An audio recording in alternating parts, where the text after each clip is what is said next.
사도 바울의 2차 선교 여행의 시작이 사도행전 16장에서부터 18장에까지 이르게 됩니다. 바울의 1차 선교는 AD 47년과 48년 한 2년 정도로 보고 있습니다. 선교지 출발점은 바로 안디옥 교회지요. 그리고 사도행전 14장, 13장에서부터 14장 마지막 절까지 기록이 되어 있습니다. 1차 선교 여행지의 거리는 약 2240km로 보고 있습니다.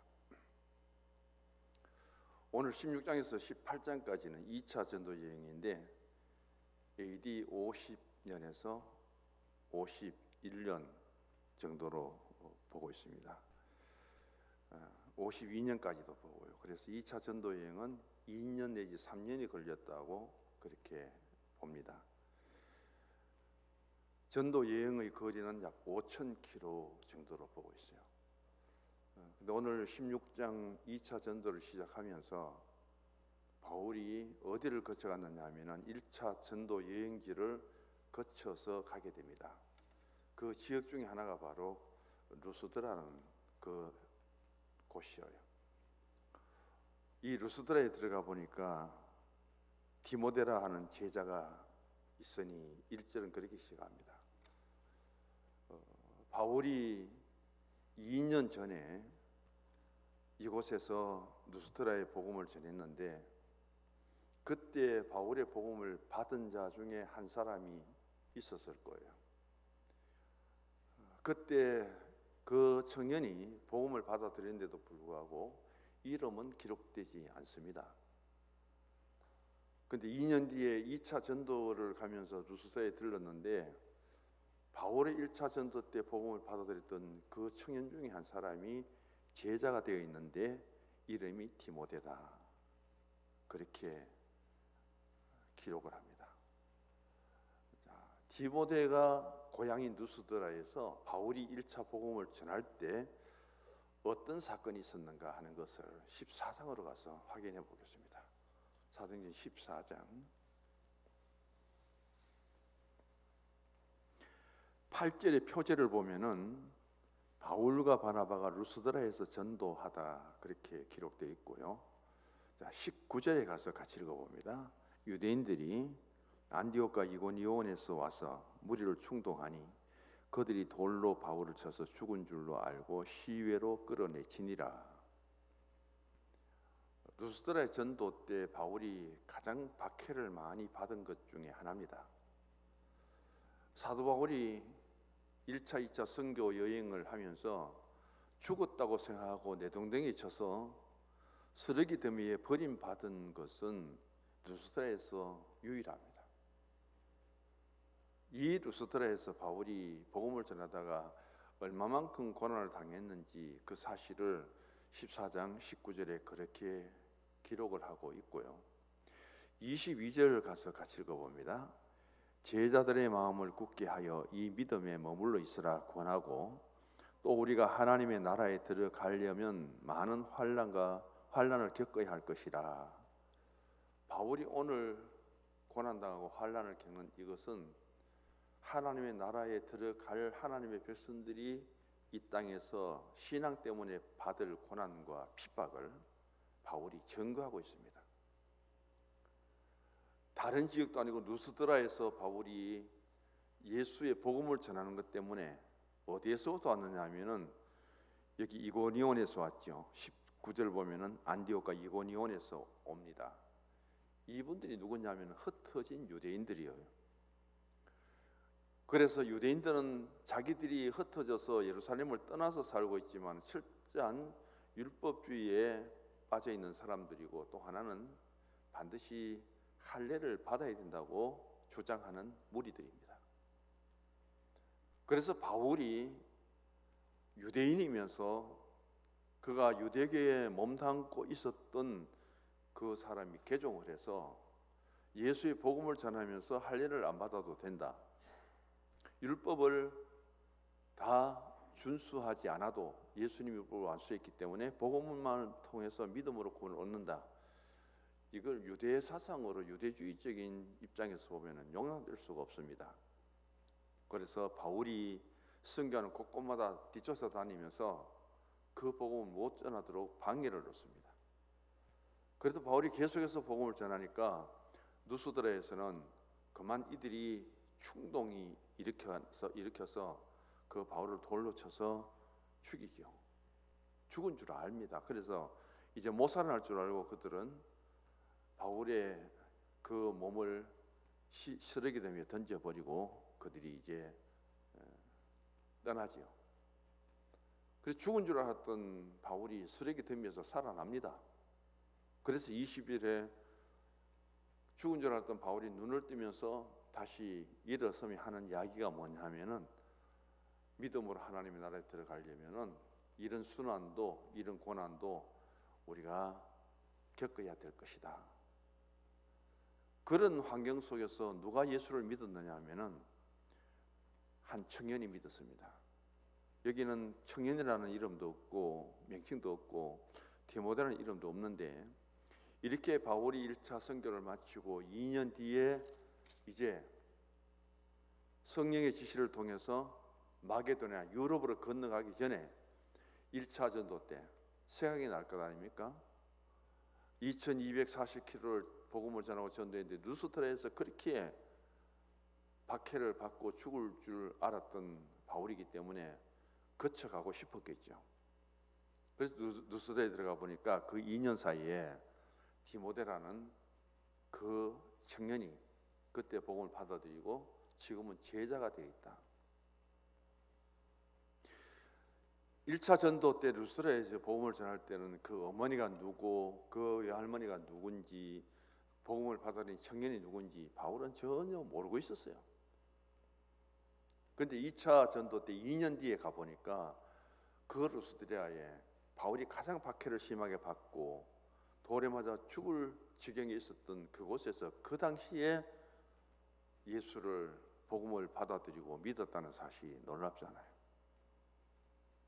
우리가 평범함 속에서 평화로운 가운데 자유로운 가운데서 예수를 영접한 사람들은 신앙생활 속에 환난이 닥치고 어려움이 닥치면은 쉽게 낙심할 거예요. 때로는 포기할 수도 있을 겁니다. 그런데 디모데라는 이 청년은, 이 사람은 가장 어려울 때 복음을 받아들인 사람이에요. 아, 예수 믿으면은, 예수 복음 전하면은 저렇게 동족에게 돌에 맞아 죽을 만큼 비난의 대상이 되는구나. 앞으로 복음을 전하다가는 나도 바울처럼 맞아 죽겠구나. 그렇게 도저히 복음을 받아들일 수 없는 환경 속에서 복음 받아들인 디모데가 그 짧은 2년 사이에 어떻게 제자화가 되어 있었을까 하는 게 놀랍죠.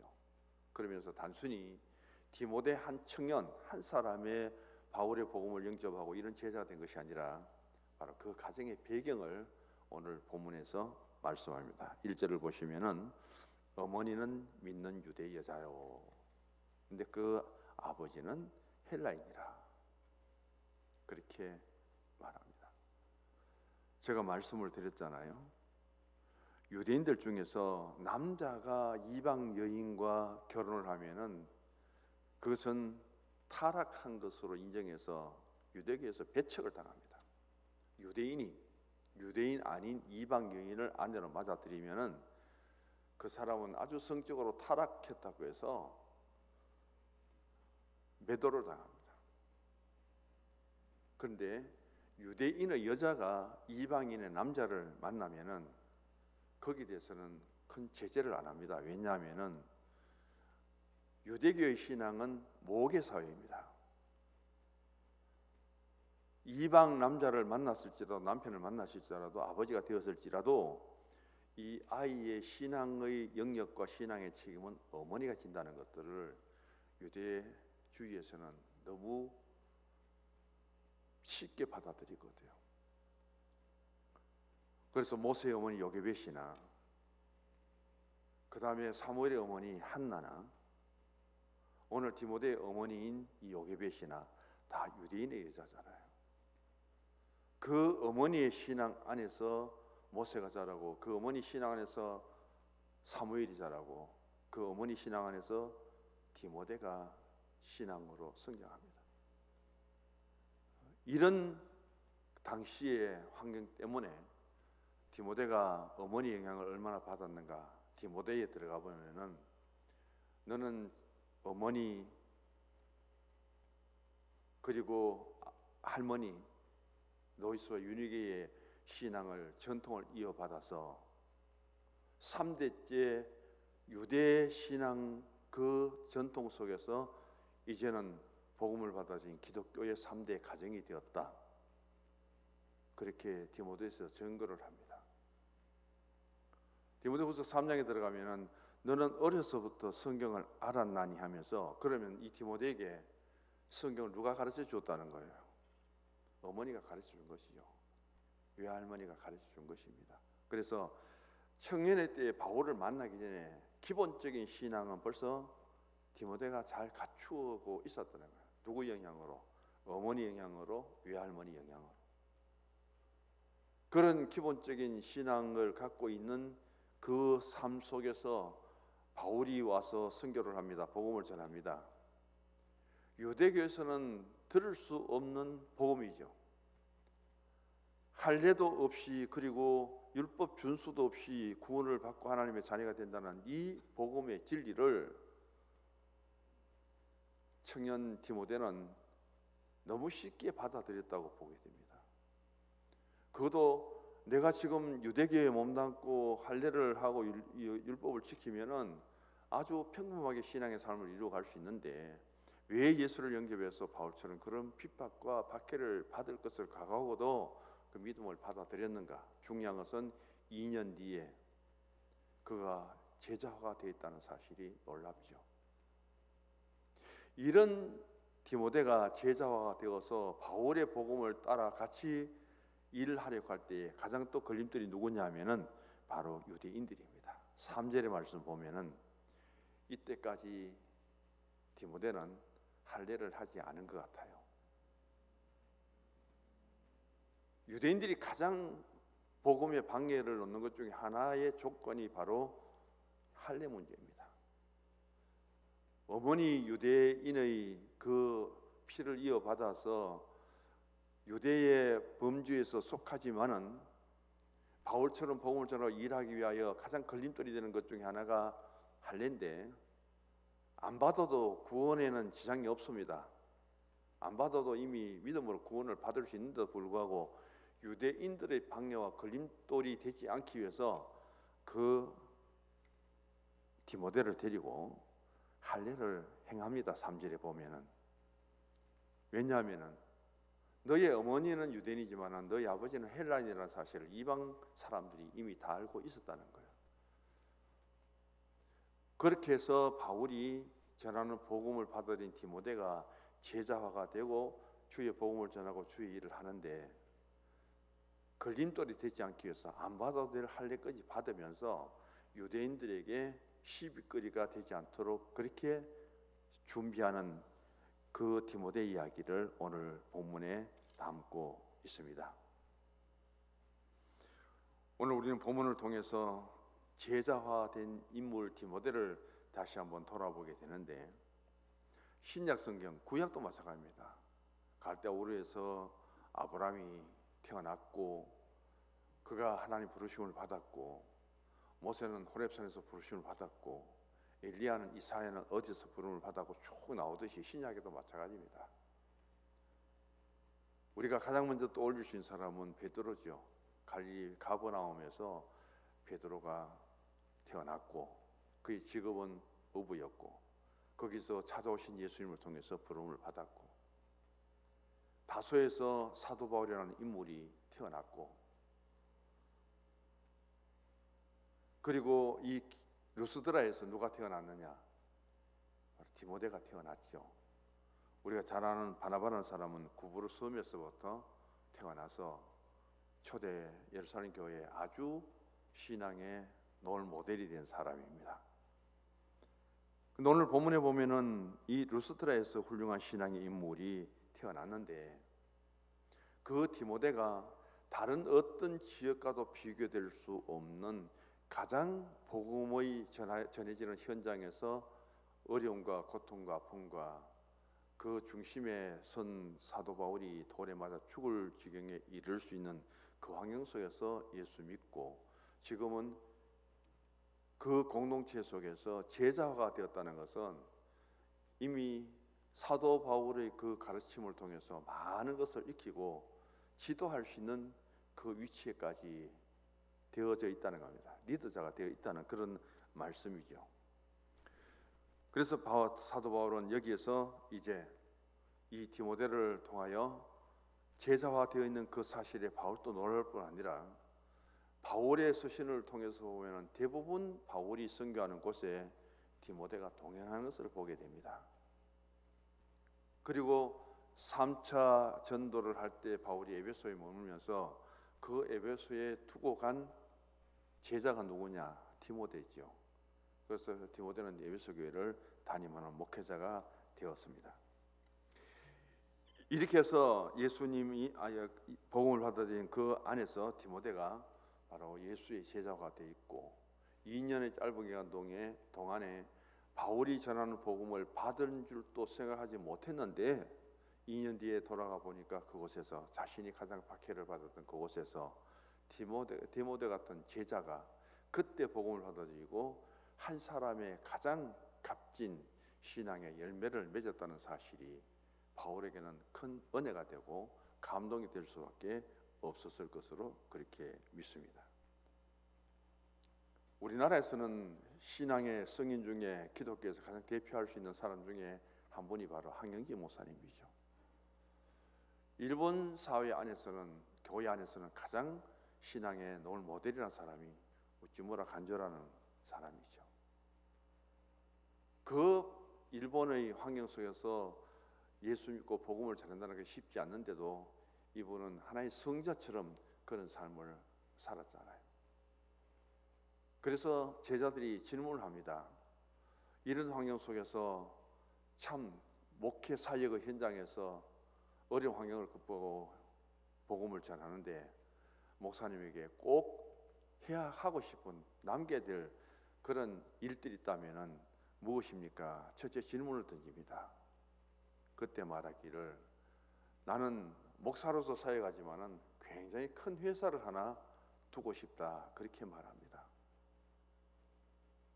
그러면서 하는 말이 내가 복음을 전하면서 내가 세운 회사에 10,000명의 직원들을 두고 그 10,000명의 직원들 중에 한 가정에 3명의 가족이 따른다고 볼 때 4가정이 4명이 된다고 볼 때 40,000명의 식구를 먹여 살리고 육신의 생활에 걱정 없이 저들에게 물질적으로 생활에 불편함이 없도록 하고 그들을 신앙적으로 이끌어가는 그런 사람이 되었으면 그게 가장 바람 중에 하나다.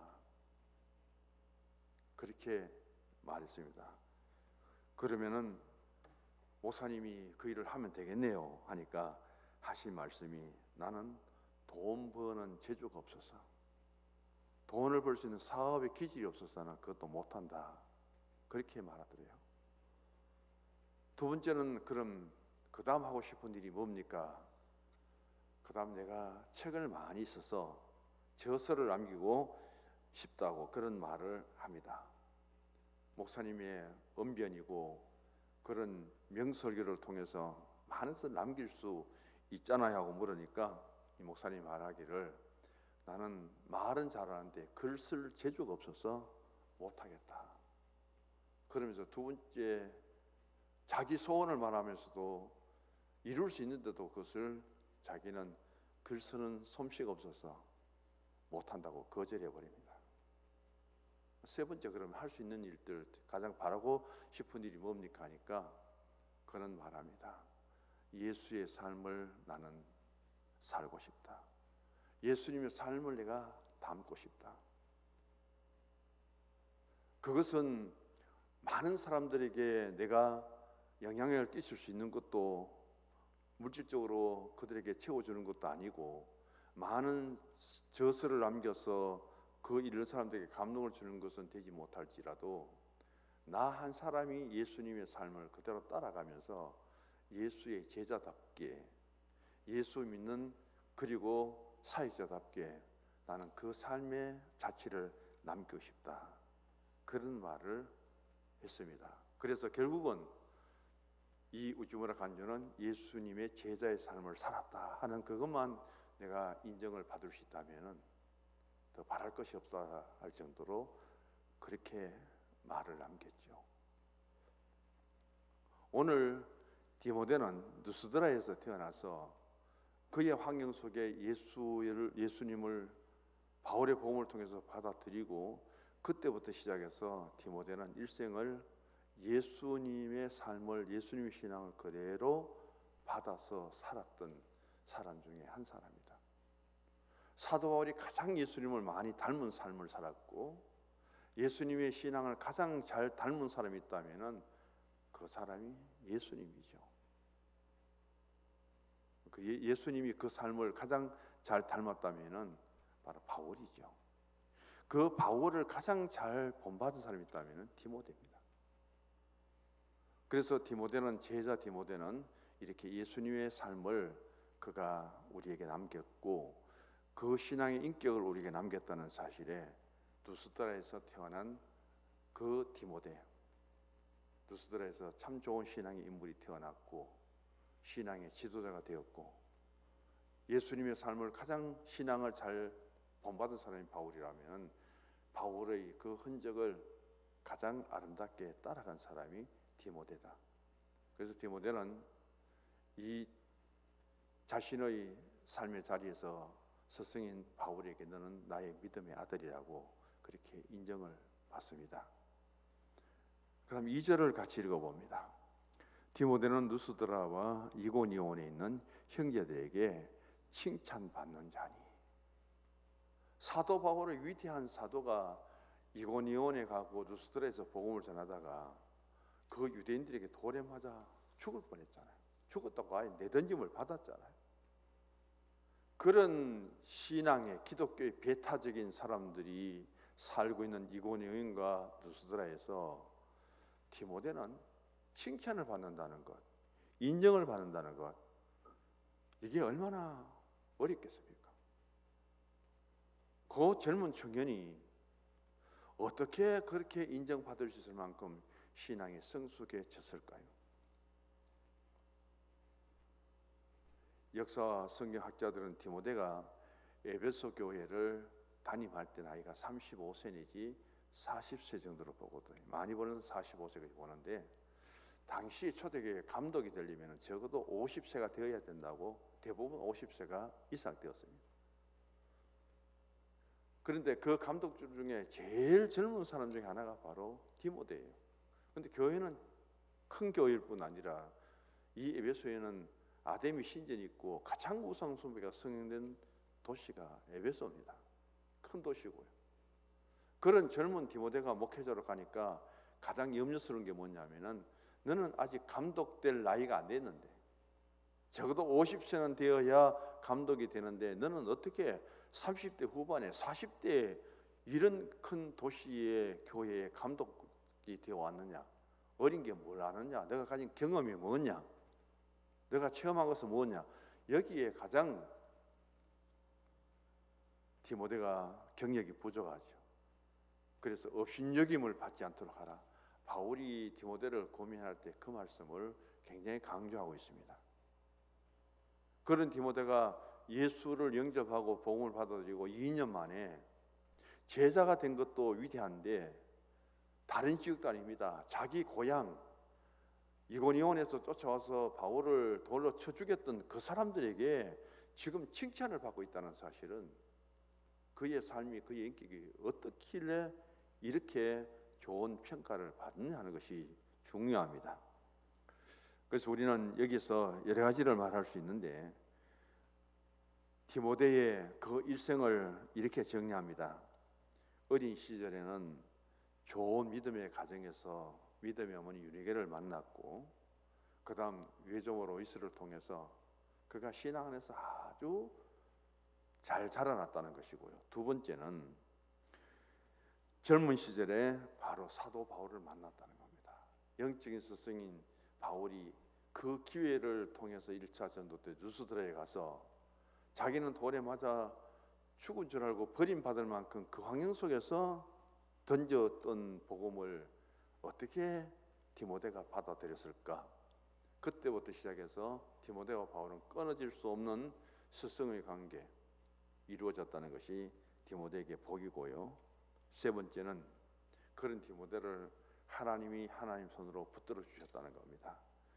그럼 네 번째 보면 하나님과 하나님의 사람들을 만남으로 하여금 하나님과 교회 앞에 참 귀하게 쓰임 받는 그런 일꾼이 되었다는 것이고, 그 다음 디모데는 자기의 일생을 믿음 안에서 잘 살고 그 신앙의 삶과 신앙의 흔적을 남겼던 사람이다. 이렇게 5가지로 디모데의 일생을 잘 조명해주고 있습니다. 스승인 사도 바울은 믿음 안에서 그 디모데를 신실하다고 칭찬하면서 믿음 안에서 참 아들된 디모데라고 칭찬합니다. 그러면서 말하기를 내 내면에 거짓이 없는 믿음을 갖고 있다. 이 믿음은 외할머니 로이스와 어머니 유니게로부터 받은 것이다. 디모데전서 1장에 들어가면은 이렇게 바울이 디모데를 칭찬하면서 그 어머니 영향, 외조모의 신앙의 영향을 받은 것을 바울이 아주 전통적으로 우리에게 소개해주고 있습니다. 우리는 믿음 생활하면서 디모데를 본받아 하나님에게도 칭찬을 받아야 될 뿐 아니라 사람들에게도 또 칭찬받을 수 있는 그런 신앙의 자리에 쓸 수 있는 것이 우리가 갖춰야 될 신앙의 자격 중에 하나입니다. 그래서 나를 아는 모든 사람들이 나쁘게 평가하지 않고 긍정적인 평가를 하고 칭찬을 받을 수 있다면은 그것도 교회를 비판하고 사도 바울 같은 사람에게 돌을 던졌던 그 사람들로부터 내가 긍정적인 칭찬을 받고 평가를 받을 수 있다면은 그것도 얼마나 좋은 모습입니까? 그 디모데는 예수님 제자가 되고 그렇게 사역의 일선에 서기 전에 그는 자기 주변의 사람들로부터 칭찬을 받고 인정을 받았던 그런 참 좋은 신앙의 사람이었다는 것을 여기에서 보여줍니다. 우리가 주님 앞에 섰을 때도 주님이 달란트 비유와 문화 비유를 통해서 첫 번째 주신 말씀이 착하다, 충성된 종아, 잘했다 칭찬이잖아요. 그런 칭찬을 받을 수 있는 자리까지 이르도록 우리도 우리 자신들을 돌아보며 그런 신앙의 삶이 이루어지기를 원합니다. 세 번째 3절을 통해서 보면은 신앙의 덕이 된다면은 여기서 디모데가 그렇게 늦게 할례를 받는 것을 아주 신앙의 덕스러움으로 그렇게 해석을 하고 있습니다. 어린 나이 쪽에 보통 태어난 지 8일째 받는 것이 할례잖아요. 유대인이라면 8일째 받는 것이 할례인데 지금 디모데는 청년입니다. 아예 할례를 포기한 상태 속에 있고 더군다나 이제는 바울의 복음을 통해서 진정한 신앙의 자리에서 예수의 제자가 되어 있는 이 사람을 청년을 끌어다가 할례를 거행할 때 그걸 누가 쉽게 따를 수 있겠어요? 그런데도 불구하고 내가 유대인을 흩어진 유대인들에게 바울처럼 복음을 전하는데 그들로부터 핍박의 대상이 되지 않고 그들로부터 시비거리가 되지 않는다면은 내가 이 나이에라도 청년일지라도 그들이 주장하는 할례를 내가 받겠다. 그게 신앙의 덕이 되고 복음 전하는데 유익이 된다면은 받겠다고 그대로 수용하고 받아들인 사람이 디모데예요. 내가 이제까지 받지 않고 이방 세계에 살면서 복음으로도 얼마든지 예수를 믿고 구원받고 그리고 제자 될 수 있는데 간늦게 지금 와서 내가 무엇하러 할례를 받느냐? 그리고 거절하면 안 받아도 돼요.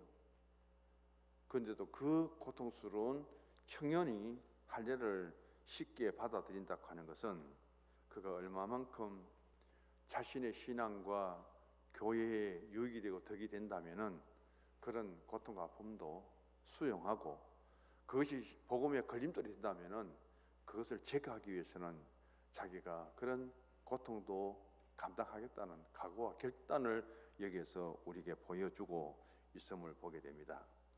그래서 유대인의 회당에 가서 디모데가 복음 전할 때 얼마나 떳떳합니까? 나는 유대인인데 이방 세계 속에서 내가 복음을 전할지라도 나도 당신들처럼 할례를 받은 사람입니다. 얼마나 자랑스러워요. 그러면서 복음을 자유롭게 전할 수 있는 디모데가 되었고, 디모데에 있어서 할례 문제로 더 유대인들이 시비거리를 삼지 않았다는 것도 굉장히 덕스러운 일이죠. 그렇게 해서 디모데는 오늘 본문을 통해서 우리에게 세 가지를 특별히 남겨줍니다. 첫 번째가 예수의 제자가 되었다. 아주 짧은 기간 동안 환난 속에 받아들인 복음을 통해서 남들이 쉽게 다가갈 수 없는 그 제자 자리에 일찍이 서게 되었다는 것이고, 두 번째는 누스드라 고향뿐 아니라 이고니온에서 바울을 찾아와서 바울을 돌로 쳐 죽이려고 하는 그 사람들에게까지 칭찬받을 만큼 디모데는 영적으로나 신앙적으로나 육신적으로나 잘 갖추어진 인물이다. 그리고 마지막은 보면은 덕을 세우는 인물이다. 그 할례 문제를 통해서 디모데가 더 유대인들에게 시비거리가 되지 않고 사도 바울의 동료가 되고 제자가 되고 믿음의 아들이 되면서 바울의 복음이 전해지는 것에 디모데가 빠진 것이 별로 없잖아요. 그리고 바울이 세운 교회 중에 가장 오래 머물렀던 에베소 교회에 그가 목회자로 파송을 받고 어린 나이에 업신여김을 받지 않고 교회를 이끌어갔다는 그 사역의 중심에 얼마나 디모데는 위대한 일꾼일까요? 그런 디모데에게 바울은 염려되고 걱정되는 자신의 모든 경험을 쏟아서 디모데에게 편지를 씁니다. 그게 첫 번째 보낸 편지가 디모데전서고, 두 번째가 디모데후서예요. 만나고 싶고 얼마든지 가르쳐주고 고민하고 싶은데 갈 수 없습니다. 만날 수가 없어요. 그래서 서신으로 편지로 바울이 디모데가 목회 생활을 잘하고 바울이 가서 서로 만나서 대화하는 시간이 없을지라도 하나님의 교회를 평안하게 잘 이끌어가고 그런 사역자가 되기를 바라는 마음으로 바울이 그 편지를 보내게 되었다는 사실입니다. 오늘 우리는 어려운 시대를 살아갑니다. 특히 지금은 사순절 기간입니다. 디모데는 그 루스드라의 고향에서 그런 환난과 고난 중에서 신앙을 받아들였고 가장 먼저 제자가 되었고, 그 신앙생활 속에서 그가 그렇게 칭찬을 받는 일꾼이었고, 하나님과 교회와 성도들에게 덕이 된다면은 자기의 고통과 아픔도 다 감수하면서 수용하고 덕을 세워가는 그런 일꾼이었다는 것을 생각하면서 우리는 디모데의 신앙을 다시 한번 돌아보고 우리 자신들을 성찰하고 이런 신앙의 덕을 세울 수 있는 믿음의 자리에 함께 할 수 있기를 간절히 바랍니다. 아버지 하나님,